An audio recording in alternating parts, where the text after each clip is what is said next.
Jewish wisdom for coping with the pandemic. Today, we're Right. first week exploring the soul trade of equanimity in this round. We'll begin, as we always do, with a short meditation.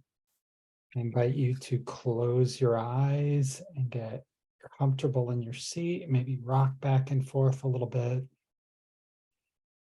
And take in a deep breath through the nose and hold. And exhale through the mouth and hold. And inhale through the nose and hold. And exhale through the mouth and hold. Imagine yourself floating in the ocean. And as a wave comes in, you float upwards. As the wave moves past you, you float back down the other side. On the inhale, up with the wave. And on the exhale, down with the wave. And if thoughts should come into your head, just let them pass. Like the wave moves past you. You float up with the thought. And as you float back down, let the thought pass. Now is not the time for solving problems. Right now, all you need to do is inhale through the nose and hold. And exhale through the mouth and hold.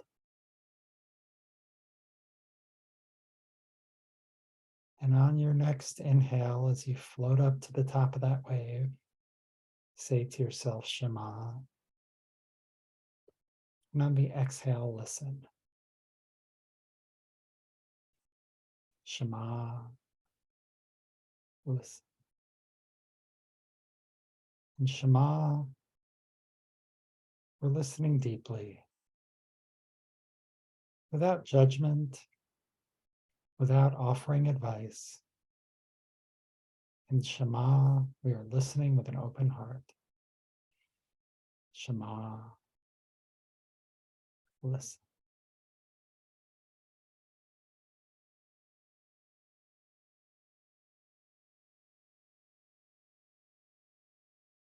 And when you're ready, you may open your eyes.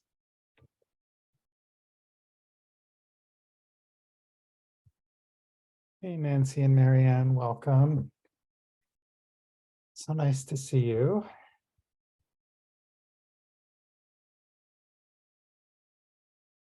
Well, as we begin to engage, someone care to unmute and read this quote from Mark Twain? I've lived through some terrible things in my life, some of which actually happened. Thank you. So what is our great American sage, Mark Twain, teaching us here? And how do you kind of relate to this in your own life?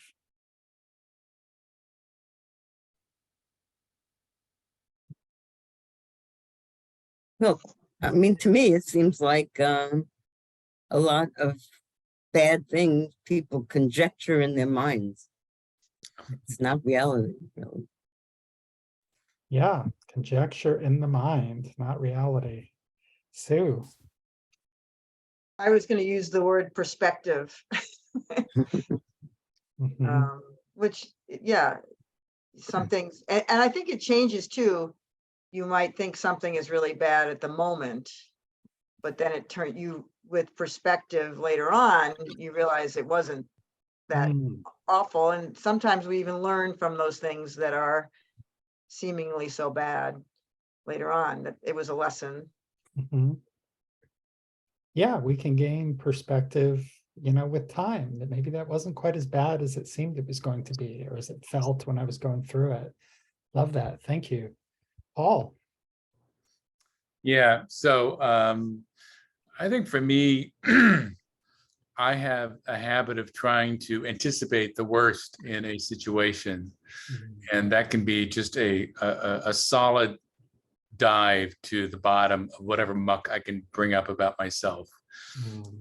All the possible things that I could have done wrong, I start thinking about.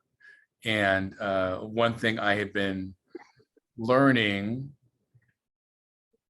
is to find ways to stop that, because, I mean, it was really, in some ways, I perfected this technique of going to sleep leading up to the last presidential election, just because it was very anxiety producing for me, and I'm sure for a lot of people for a lot of reasons. And I had to find a way to sort of, with my eyes closed, stare off in the distance. And that was the place where I put all of my negative thoughts. And I would just let them be there, not get attached to them, is the only way I could actually disengage myself. And that was a real test of my focus, for sure. And it's come in handy with a new job that it doesn't happen as often these days, but still it does happen. And I am able to recognize it more quickly and nip it in the bud more quickly. But if I don't, I mean, definitely more horrible things have happened to me in my dreams as well as my imagination. So some horrible things have happened to you in your imagination and your dream. Yeah. And did you just say you have a new job? Yeah, I just started one 3 weeks ago. Oh, congratulations. Thank you. Thank you. And I apologize for not having been here for a while, but I've been recovering from a cold, and it took forever for me to recover. And every time I thought I was over it, then I thought, I got to get to sleep at 7 o'clock at night or something. So anyway, glad to be here. Well, it's great to see you, and thanks for sharing your really good news. Yeah, I had a situation today where I had we had a 2-day retreat for my clinical pastoral education class, and it was on Zoom, and it was fantastic. But it was also very kind of activating. So I said, okay, I'm going to go out and kind of take a walk and just kind of relax and burn off some of the energy. So I ended up like on this walk with this whole like scenario in my head about something that might happen at this thing I'm talking at next week, and all these negative comments and not being heard. And I really kind of went pretty deep. I was like, wow, so much for like the relaxing walk, but it was very much like this whole kind of thing where I was all worked up over something which A, hasn't happened, and B, the likelihood of it happening is pretty close to zero, I would say.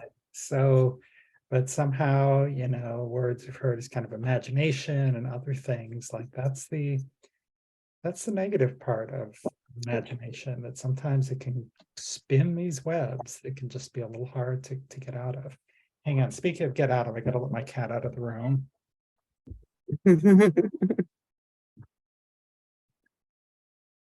All right, they'll probably be back. Any other thoughts or comments on this quote? Okay. Oh, before I forget, just a quick note on the schedule. So this week and last week are our last two of kind of this unit, and then we're going to take a 4-week break because I'm traveling and I'm taking a class in January, and so I just figured I'd take off the intervening weeks. So my thought is we'll do equanimity this week and next week, and then we'll just skip the awe ones, and we'll restart again with humility the last week in January. So that's the plan.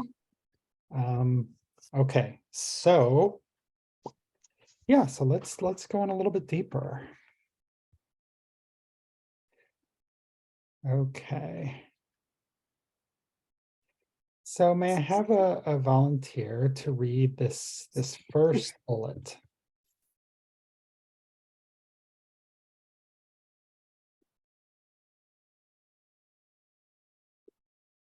I'll do it. Okay, thank you, I- Sue. I admire the ideal of equanimity, of responding to whatever arises from a place of centered acceptance and calm. As long as I do my best to be the kind of person I mean to be, to serve God and my communities in the ways I strive to serve, then that's what matters most. If I focus on my connection with something greater than myself, then I can handle things which seem in my limited understanding to be good or bad with equal grace and presence. From Rabbi Rachel Barenblatt from the Velveteen Rabbit, or Rabbi. Oh, she is the Velveteen Rabbi, right? Okay, Is the That's right. Velveteen Rabbi. yes. And then you want me to read this next one or no? No, well, we've got tons. We could probably, perhaps in my imagination, go the whole time just unpacking this one book. I'm going to copy it so we can see it in the chat. I've read some of her that rabbi. I've read some of her words. Really wonderful.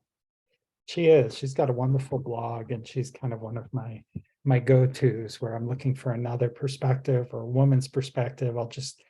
She's been, she has at least 5 years worth of blog posts, and so I'll just search for some topic and see what comes up. So, and that's probably where I came across this. I said I wanted a woman's perspective on equanimity. So, did I put this in the chat? So this first part, place of centered acceptance and calm. What is the importance of that, according to Rabbi Barenblatt, when we're thinking about equanimity?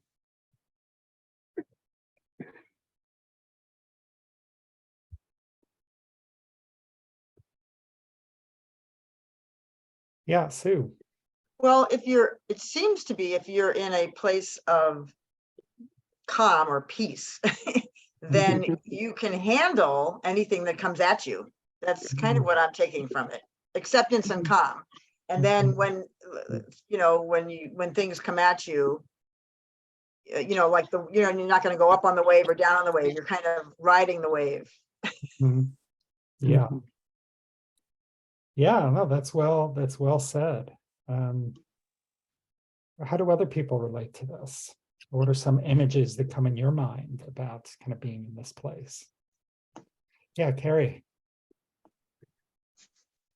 My image was take a deep breath, relax, take another deep breath, and deal with the situation. And just calm, get centered, get calm, have faith in yourself that you'll be able to deal with it. And not go ruminating or imagining that which is not there. Yeah, faith in yourself, not imagine what's there. Awesome. Thank you so much. Joanne. Yes, I think when I had a meeting of the sisterhood board on Tuesday, and that's always been challenging because people talk at a turn, and there's some personality clashes, and there's one woman who FaceTimed, but it wasn't very successful, but we finally did get her connected. But she's what you call a yucky, she wants, and she's not even, she's in Aruba right now, but she FaceTimed and was like putting all this pressure on us we have to do this immediately. And I think for once I was in a pretty good place to respond, not get crazy because somebody else was getting crazy. And I think the silence practice helped a lot, actually, because I was trying to make sure everybody who wanted to speak got to speak, and then we went in order, because order is also important, because people have a tendency they see the agenda and they pick the item they want to talk. No, we're going in order, So that worked out really well, and I was happy, and I think I felt pretty equitable, whatever the word is. I felt the equanimity of not being pulled this way and that way by other people. Thank you, Joanne. I think that illustrates a really key way that we can practice equanimity. And sometimes it's by practicing other soul traits. You know, I'm going to practice order, I'm going to practice silence. And by practicing those, I don't get up uncentered. You know, as opposed to, okay, you, oh no, wait, you, oh yeah, you're speaking louder, you go, you know, and that just kind of can be crazy making. So it sounds like these other soul traits were really helpful to you. Awesome. Marianne. So I think engaging, trying to not let your amygdala take over. I should say for me, not let my amygdala take over. And I can do that by keeping up a good exercise routine and doing breathing. And I think that helps develop the trait of equanimity. Thank you. Exercise routine, right? So that's another way to go about practicing equanimity is sort of some proactive breathing and meditation to sort of stay and exercise to kind of help the body physiologically stay in that even place. We have Karen and then Paul. So I think this ties very closely to Karen, we're having a little trouble hearing you. okay, I think this ties very closely with Savlanut, with patience, that when we're centered, we're able to have distance. And as other people mentioned, distance allows for perspective. And it doesn't mean we have to be calm all the time. We can still be passionate, and we can be somewhat to the right or the left of zero, but it may help us keep from going far to one end or the other. That being centered just allows distance. And so I very much equate that with Savlanut. Thank you, Karen. Another great soul trait to bring into play. Paul. So one of the huge benefits I've had in the last few weeks starting this new job is I'm working with a youngster, I call him. But he's a bit of an old soul, I think. And I've been shadowing him, you know, his role is to explain or help understand what customers' problems, you know, what they have with the software, with our data, whatever it might be. And he has this wonderful way of engaging with the person without making them feel like they've done anything wrong. You know, he just really says, you know, it has a very, not angelic, but certainly just a very light kind of a presence on a call. And we talked about it today because I'll have my first call tomorrow morning with somebody, and it'll be just me. And usually I have no problem, but you know, this is new software for me. But he said, you know, what he tries to do is he tries to really empathize with the person and think that if they're having the kind of problems that they are talking about, which seem horrible, then all I can do is empathize that it just must be very tough being them at this point, because they're probably under pressure to use the software correctly, to make sure that they're getting value, and they don't see it happening, and they're getting, you know, very anxious. This person, in fact, wrote to our CEO, so that's kind of how it got in our lap. But it was this idea about empathizing with the other person and just realizing it. Okay, so they're having a tough day or a tough week, and looking at it from that perspective, instead of there's something I did wrong or my company did wrong, let me see what I can do to help understand how this came about. You know, and it was I don't know what soul traits that comes with, but certainly I don't know, whatever Creating empathy. equilibrium. Pardon? Creating equilibrium in the conversation. Yeah, creating equilibrium in the conversation and having that sense of empathizing with somebody else, I think. And kindness, I think kindness is a big part of it. So thank you. Wonderful. Kindness, empathy. Anyone else think of any soul traits they're reminded of by Paul's story? Yeah, Sue. Well, humility, I don't know if we talked about that, but I think that's a huge part, because if you can take yourself out of it and you're empathetic, then Mhm. that means you're not thinking about yourself. And that also reminded me in the quote, because what she said was, serving God. And then she said, if I focus on my connection with something greater than myself, Mm, there you go. I feel like so many things are humility. We take ourselves out of the equation. We're Mhm. empathetic with the other person. Then we get, I guess that leads to greater equanimity then, or can lead to greater equanimity. Thank you, Sue. So is remembering to kind of serve the divine or serving another person, is that the same thing, or are those different things? Yes, Sue. I feel like I'm talking a lot. So I'll just add, to answer that question, I feel it can be God, but it doesn't have to be. It's not yourself. It's when we're kind, or we're listening to someone else, it's less of you, it's more about the other. And if you believe that you're serving God, then yes. But I mean, I don't know if you have to. I think it's serving God, or taking yourself less out of the equation. Mhm. Yeah, thank you, Sue. We all may have different kind of conceptions of what the divinity is or isn't, or we may not be sort of on board with that concept at all, but I'm going to see if other people have any thoughts. How might serving another person be the same or different from serving the divine?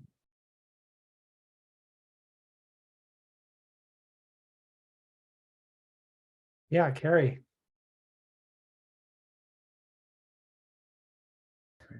Oh, thank you. Everyone has a divine spark. So we are communicating with that, or looking for that divine spark in someone else to Mm. connect. I love that. Yeah, so that's a way that one could look at it as the same thing. We're serving someone else, they have a divine spark, and the Kabbalists say that when we form a relationship with someone else, that creates a space that the divine can come into.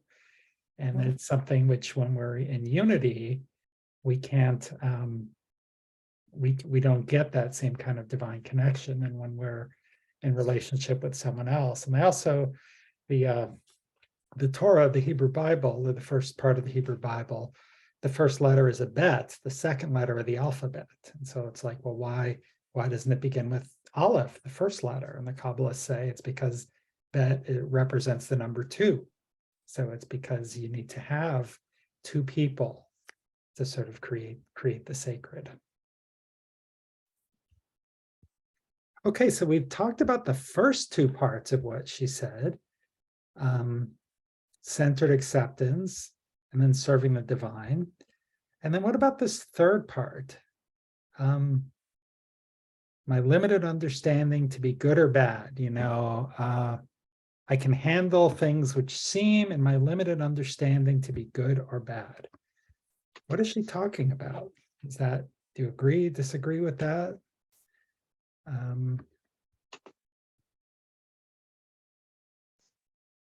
I told you we could spend the whole time on this one.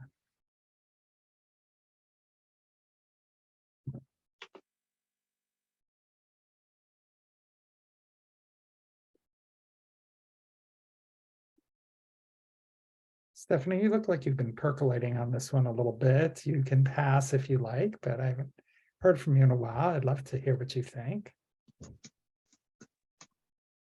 Yeah, there's a lot to think about here, but I don't know. I think we tend to judge our what happens as being it's a good thing or a bad thing, and I don't know exactly how I don't know. I'm kind of confused a little bit, but I just know that it's very easy to make judgments on a lot of things that happens in one's life, and that can maybe not kind of make the ability to, I don't know, I guess I'm not really getting Well, enough I think, I info guess maybe I here. would ask the question is, could that have if we judge something as good or bad, could that have an impact on our ability to kind of be centered? Recording in progress. I think we're getting Nancy on a new device. There we go. Yeah, I have to American- think on this more, so Sure, sure. Well, thank I'll you. pass right now.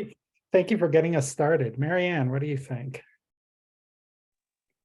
Well, maybe this is not answering the question, but I think things that can seem bad initially can turn out to have some quite good things. For instance, when I was 50, I broke 3 leg bones and tore my meniscus, and I'm a very active person. And I was in a wheelchair and I just thought my life was over. Hmm, But I don't know why this happened. I used to have a problem with anger, but after I went through that, like my anger problem just disappeared. So it initially seemed really bad, but there was a great outcome from it. But I don't think that necessarily answers your question, though. Well, my question may not have been the best question at the moment, so I thought that was a really interesting point. So thank you. Karen. So what everybody's bringing up is actually a Jewish Mussar tradition, I think, which is that we don't have enough distance to always know when something good is actually good or a precursor to bad, which would lower it, or if it's actually bad or a precursor to something good. And so that's exactly what strikes me here. And the other part is that when we become judgmental, we're beginning to lean toward one side. And the more judgmental we are, the farther away we are, again, from being centered, where we can have better perspective and better distance, not necessarily a mediocre reaction, Yeah, but just better distance. thank you. I really like that, Karen, and it kind of helps me frame a little bit sort of the story I was talking about, where I'm on this walk and I'm ruminating and imagining all these bad things that are happening, and I really lost my distance, and I judged, oh, I'm going to be talking about this, and that's a bad, my imagination went to, that's a bad thing for all these reasons. It's like, well, I could just show up and see what happens and not think about it at all. But I wasn't in that space. So I had lost that kind of distance, and I started judging something as bad, and it could have gone the other way. Wow, this is going to be good. And I'm going to talk about A, B, and C, and I'm going to get all this adulation, and people are going to say, wow, how smart Greg is. And suddenly I'm out of equanimity on the other side because I've gotten too close to good as opposed to just being. So thank you. Paul, and then Sue. Yeah, I think for me, if I get in a conversation with somebody and I start thinking about whether what we're talking about, indicates that we're totally in agreement and that's good, or in disagreement that was bad, or that what they did was good or bad, it really skews and biases the tone of the conversation. For me, it causes me to lose track of why I'm having the conversation in the first place. And I think of discernment as being different from judgment. Discernment is just saying that there are differences between things, and it's really about, I don't know, it's just about asking lots of questions. For me, asking lots of questions is a way to provide the distance that we're talking about there, that it's not getting me involved in whatever the thing is and me thinking I can solve it for the other person. It's me asking, why do you think this happened? Or as simple as like Carrie came home and she did something and I didn't understand what it was. And I said, so what's the difference between, like you said you did a demo and that was not teaching. How is that not teaching? And then she explained it. It's like, I didn't have to assume anything. I just asked lots of questions and it made a much cleaner conversation. And it was clearer to me and to her kind of what we were talking about. I think if I do good and bad, I'm imposing my view of The world. the world and, our little microcosm right there, which makes it very difficult for the other person to get out from underneath my imposition, I think. And for me to let go of my view of it. I Thank hope you, that. Paul. Yeah, absolutely. Absolutely. Sue, what's your take? Well, it reminded me of a personal story. And nothing, well, what happened to me was what I perceived it as very bad. I studied for 4 parts of a CPA exam. That's all I did. And I failed all 4 parts. And I remembered my mother-in-law saying that it was a present wrapped in ugly wrapping paper. Hmm. And I thought that was just, I'll never forget that, because it really was, because I failed, I went on to become, the circumstances changed where I was, and I became a photographer, which is very different from an accountant, which is, I've just finished 30 years of being a wonderful photographer, which is really my passion, what I was meant to do. So at the time I was devastated, having put all my efforts into this and failing, not even failing. I figured, oh, I'd pass 1 or 2. I failed everything, totally distraught. And then it turned out to be the best thing ever, because I ended up changing what my profession. So that was bad, but bad was good. And maybe that goes back to what we've all been talking about the distance and perspective. I do want to add to the story that when I think that when we're going through the bad, it's very difficult to see, like when you're going on that walk and you're imagining all these bad things, Greg, it's difficult to get out of that and to see the good, or to rise in, get to that place.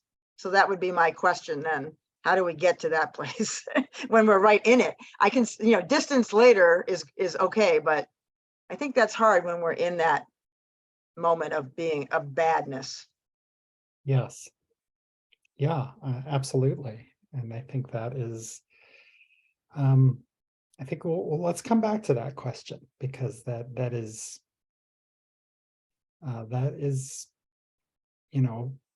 some ways like the big question we all want. It's like, I don't want to be in the bad place. This sucks being in the bad place. I don't want to be feeling this. I don't want to be here. I know intellectually that this is not like reality, but I'm nonetheless, I'm way in that rabbit hole. So we're going to get there in just a sec. But before that, I wanted to just for a minute, just to put up, and then we're going to go to our breakout rooms. But I do want to spend a second on the spectrum of equanimity, because there is a spectrum here. And, if we have too little, we can get, what I made this slide was calling hysterical, just too reactive. Maybe that's a better word than hysterical, just too reactive to everything. But if we have too much equanimity, we get oblivious to stuff, or just ambivalent, and nothing really matters, and nothing's going to get a rise out of us. And the middle place, I think, and that's why I teach this last or second to last, is about that centered presence that Rabbi Barenblatt was talking about. She really got, because when we're in that centered place, then yeah, we're reacting to stuff and we're engaged with it, but we're not overreacting to things. And that was taking me probably 10 years of Mussar practice to get some level of understanding about what this is about. So how do we get there? Okay, well, there are a couple of different ways. And one way, this is like a list of other soul traits that we've looked at, and I'm going to put this in the chat. And because when we go to our breakout rooms, there's one of two ways that we can sort of figure out how we're going to try to practice equanimity in the coming week.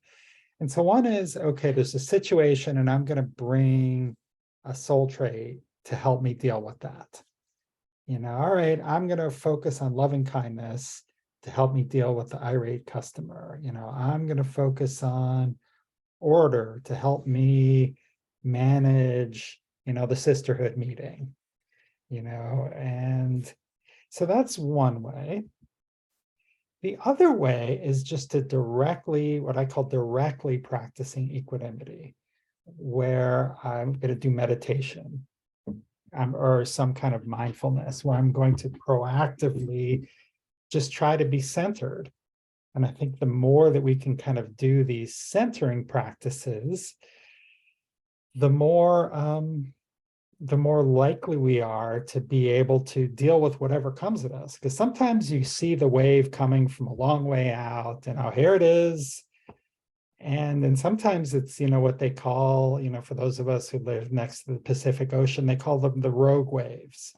Don't climb on the rocks out there, because 99% of the time you're going to be fine. But if this 1 in 1,000 rogue wave comes in, you're going to be swept out to sea. And, you know, those are much harder to deal with, obviously. But the more we have kind of a centering practice where we are in the best shape we can be to deal with the rogue wave when it arrives, we still might get tossed around, but we're going to be in better shape. So anyway, that's a whole lot. And before we go to the breakout rooms, I just want to pause and let people react to kind of what I was just talking about.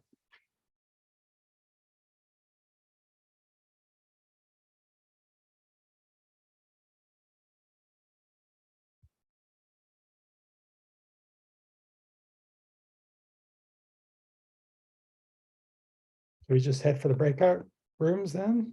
Okay, great. So let me paste a couple things in the chat.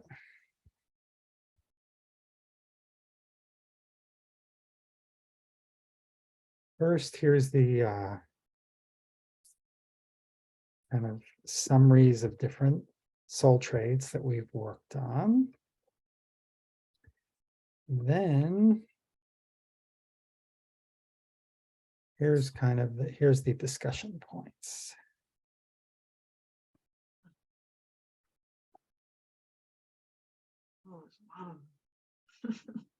So as we've been doing for the last month or so, you know, pick a practice for yourself, something that you want to focus on over the next couple of weeks.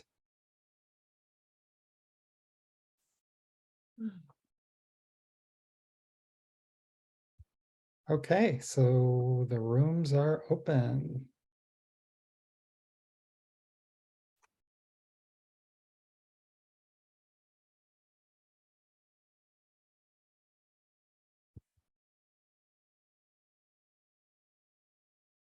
Hey everyone, welcome back. So would anyone care to share sort of what practice they're thinking about for next week, or some insight that you came up with during the breakout? Yeah, Carrie. I mentioned that I'm off kilt. I'm not on my path that I'm normally on. I'm not exercising every day, and I'm not meditating every day, which I have to do in order to be able to deal with life, to have some equilibrium. So that is my practice, to get back into that. And I don't worry about it because it happens a lot and I can get back on track.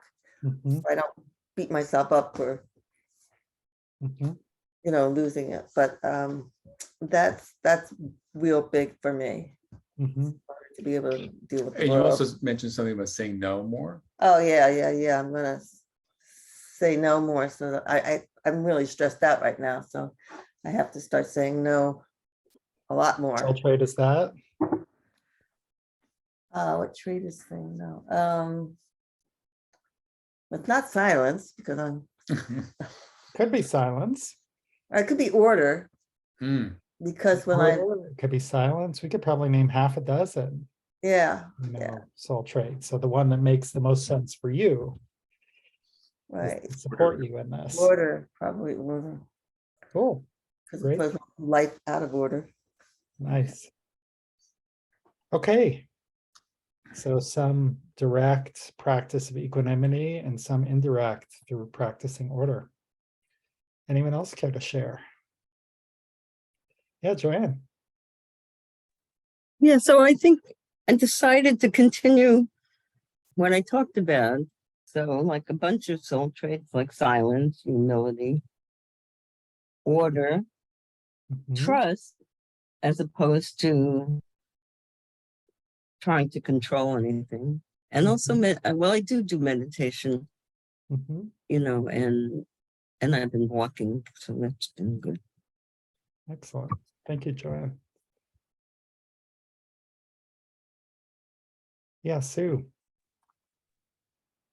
Trust was another one for me in having conversations. I realized when it said the controlling thing, I want my point to come across.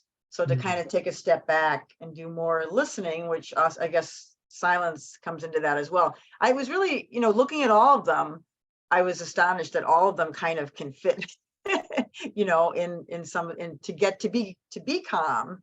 A Mhm. lot of these, were helpful, but specifically the trust one and not trying to control the conversation or I will often want to have my voice, to when I'm having a discussion and there's a disagreement, Mhm. I want to be heard, or not that heard, or maybe be right. I guess that's it. So I'm going to do less of that, or try to do less of that. Great. Thank you, Sue. Nancy, we haven't heard from you today. You can pass, but I just wanted to give you an opportunity if you wanted to share something. Nope. Okay. Very good. Anybody else care to share anything? Yeah, Stephanie and then Karen. Well, I think mine would be trust and gratitude. And I'm looking for another place to live, and it's been causing some anxiety because I haven't looked for like 11 years, and the Mm. prices for rentals have skyrocketed, and it's hard within my budget to find something that will work. And but I was thinking about Paul, that he got a job, and it's hard to find work sometimes, and something that you like. So I feel a little bit encouraged that trusting is something to practice more, that trusting that there will be a place for me if the one that I just applied for didn't work out, and a few others in the past didn't, that just, have faith and trust that something will come up. And it's good to see like that happening to someone who lost something and is now working. So congratulations, Paul, on that. And also gratitude for me. It just, boy, that hit me hard today, because I was coming home from the dentist, and I passed under the freeway to get home, and it was like a city on either side of the street of homeless people, and it just broke my heart. So I just felt like I'm grateful, even though I would like to get out of the place I live in, but I'm grateful I have a roof on my head. My landlady is not kicking me out. And I just, all these people on the street, it's getting so bad that it looks like a homeless community right there under the freeway. And so I have to think that however long it takes me to find a place, I don't have to get out. I can, be here. I have a roof over my head, and I'm in safe place. So Thank you so much, that's Stephanie. all. Karen, we'll give Karen the last word today, except for me, the second to last word. So I shared this before about distance. And in my conversation with my partner, she asked, so what do you put in that space where you have distance? And I took this from patience between the match and the fuse. Mm, And I thought about it. And as I listened to other people talk, I wonder if we put different things in that space, if being centered, if our sense of equanimity is urgent, more short term or longer term. So I step back to give myself distance. There may be longer term applications where I can put in meditation time. mm, Maybe it used to be going to the barn to ride, taking a walk. And it also may be an immediate, just take some quiet breaths, be silent, take in what's going on around you. So my question to others who may want to ponder is short-term and long-term, which traits can you access, or do you choose to access if you need equanimity sooner rather than later, or the reverse? thank you. What an awesome question. What an awesome way to parse it out. Short term, long term, what do you need? And so thank you so much. Thank you all so much. Okay, let's close our eyes.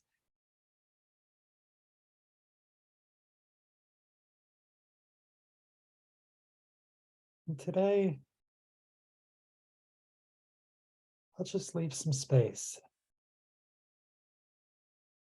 Be quiet for you to ask that question. What do you need? The space itself? Or is there something that maybe you want to make room for?